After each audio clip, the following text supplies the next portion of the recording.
Уважаеми посетители на сайта Стара Загора, незаконно избраният за шеф на БСП Илия Златев започна да дава интервюта в това му ново амплоа.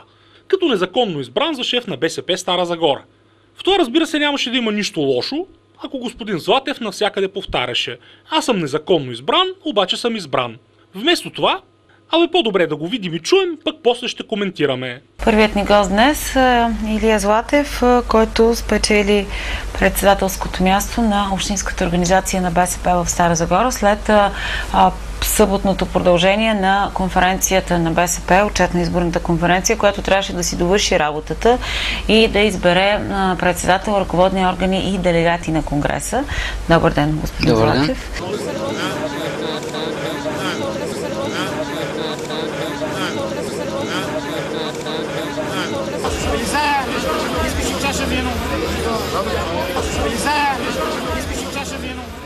И честита длъжност, позиция или... Благодаря ви. Както...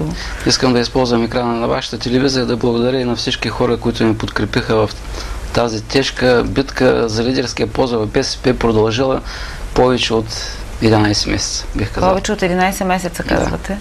Да. Не случайно го казвам така.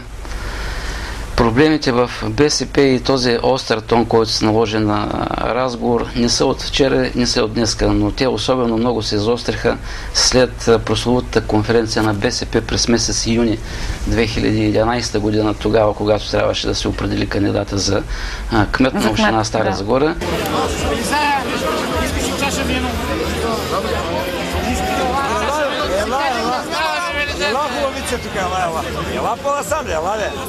Изказаха се много оценки, едва ли не, че тази конференция, начина на протичането е предварително подготвена, че има някакъв сценарий, че едва ли не, по думите на бившия председател Бойчо Беловарски, на заседанието на конференцията се е случил преврат.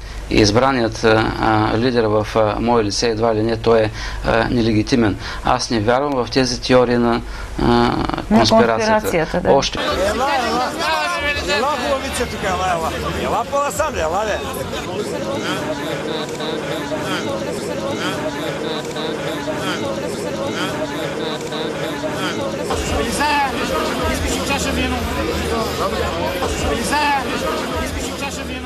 И съм безкрайно огорчен от изявите на Бойчо Беловарски в един днешен вестник, където с обидни квалификации нарича всички негови опоненти, които не бяха съгласни с стила му на работа. И мога да ви цитирам, Тотю Бакалов беше наречен субект с съмнително минало. Какво? Да. А човек със съмнително минало. Какво съмнително минало може да има в този 85 годишен човек, който се е дал живота и здравето за една идея, лежала по затворите? Или Георги Петков Георгиев, наречен комсомолски активист. Инженер Георгиев.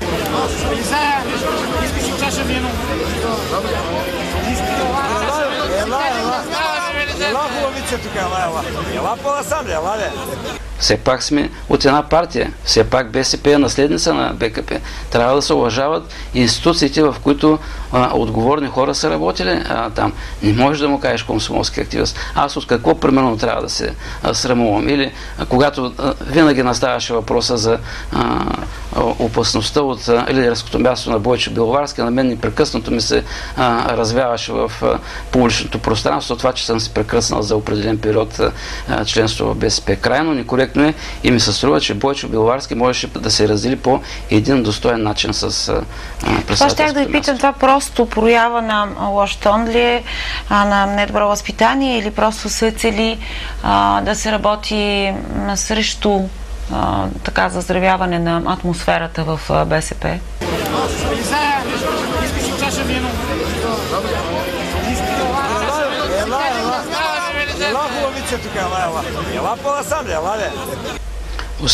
Освен преследването на лични интереси от страна на бившия председател, аз нямам друго обяснение за поведението му. Многократно съм се стремил да се поставя аз на негово место. Да, вярно е, че боли да загубиш лидерския пост, но по такъв недостоен начин да се държиш и да пръскаш навсякъде около себе си отрова, интриги и конфликти, за мен е крайно неприемливо. Чакайте да видим сега защо има обвинение в преврат. Преврата е нещо, което цели да вземе властта по незаконен начин. Какви доводи могат да имат хората, които ви обвиняват в преврат? В края на крещата, самото гласуване за мен няма нищо незаконно. Вярно, има по всяка вероятност спор по отношение... Вземане на властта с сила и премахване на демократичните устои, да кажем. Това е преврат. Да, властта можеш да вземеш и по други начини, но за мен това, което се случи на конференцията, в никакъв случай не може да се нарече преврат. Имаше гласуване, нали? Имаше гласуване. На мен лично ми омръзна господинът Златев. Но какъв шеф на БСП е той? Той стана шеф в кавички, разбира се, след като неговите партизани решиха да направят отвод на доцент Бойчо Биволарски. И с хиляди манипулации да докарат Златев до шефското място. Направиха нещо като Бай Ганьо прави избори, но в тесно партиен вариант. Надявам се доцент Биволарски да обжалва пред съда, защото съдът като независима от партията институция би го възстановил на полагащото му се председателско място. Сигурен съм, че дори съдът на талибаните в Афганистан ще постанови, че Илия Златев е незаконно избран. И вероятно като наказание ще реши Илия Златев насилствено да бъде обрязан. Защо да бъде обрязан ли? Ами, защото дали ще направиш насилствено отвод на Биволарски или насилствено ще обрееш Илия Златев е еднакво против волята на личността и против действащото законодателство. Има малка разлика, разбира се. Биволарски после пак може да стане шеф на БСП, а кожичката на Илия Златев безвъзвратно ще бъде загубена. Но всичко това е един много хипотетичен вариант. Ако делото, например, не се гледа от български съд, ако бъде оставено в ръцете на талибаните...